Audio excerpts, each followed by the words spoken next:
Ang mga kinasun ug agukoy mulublob sa akong balas. Ang mga langgam sa panganod mulugsong mulukso sa akong bunbun. Apan gipugngan ko ang dagkong balod gikan sa laod. Ang mga langgam makabaton kanakog kalandong. Ang mga mananap mutago sa akong tiilan. Apan gikan pa ako sa layo nga nasud. Nagtahiraw palayo sa kabugnaw. Nagtahom nga makabatig kainit ang akong mga pakpak. Apan kipuy-an ako sa mga mananap sa dagat. Ang mga isda naglangoy-langoy ilawom sa akong lawas. Apan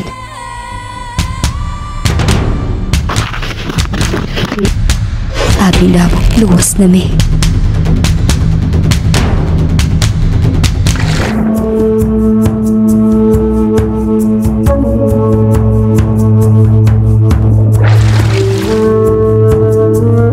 Ang Olango Island Wildlife Sanctuary usa ka paraiso sa mga langgam, isda ug bakaw.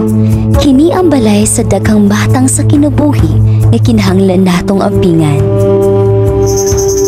Ang among gibuhat diri sa OIWS pagprotekta sa mga migratory birds ug sa mga mangroves, tanang klase sa wildlife.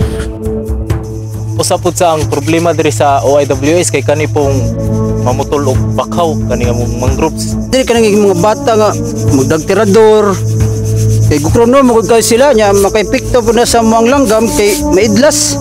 Ang mga tao dito dapita kusog ang mga bas kanang white sand kuyanan man as mga agukoy nya kaning agukoy kanon po sa mga langgam. Kung maghanging habagat na siya tingdagsa na jud diri sa mga basura which is masangit-sangit sa mga mangroves biskan asa. Kaning public gathering amo ning gibuhat kada barangay, kada buwan kay para ang mga community mahibaw sa balaod sa DNR.